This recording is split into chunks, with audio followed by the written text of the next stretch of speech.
కేంద్ర కేబినెట్ భేటీలో కీలక నిర్ణయాలు తీసుకున్నారు. లీక్ మాఫియాపై ఉక్కుపాదం మోపేందుకు కొత్త బిల్లు తీసుకురానున్నారు.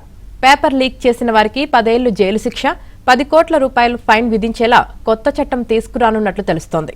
అలాగే ఫాస్ట్ ట్రాక్ కోర్టుల ఏర్పాటు, త్వరితగతిన పేపర్ లీక్ కేసుల పరిష్కారం లభించే విధంగా చట్టం రూపొందించనున్నారు. కేసు నమోదు, దర్యాప్తు నుంచి 3 నెలల్లోనే తుది తీర్పు వెలువరించడం తప్పనిసరి చేసేలా బిల్లులో తెలుపనున్నారు.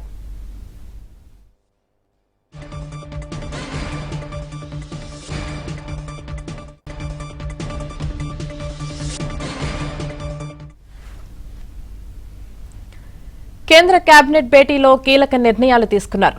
లీక్ మాఫియాపై ఉక్కుపాదం మోపేందుకు కొత్త బిల్లు తీసుకురానున్నారు. పేపర్ లీక్ చేసిన వారికి 10 ఏళ్లు జైలు శిక్ష, 10 కోట్ల రూపాయలు ఫైన్ విధించేలా కొత్త చట్టం తీసుకురానున్నట్లు తెలుస్తోంది. అలాగే ఫాస్ట్ ట్రాక్ కోర్టుల ఏర్పాటు, త్వరితగతిన పేపర్ లీక్ కేసుల పరిష్కారం లభించే విధంగా చట్టం రూపొందించనున్నారు.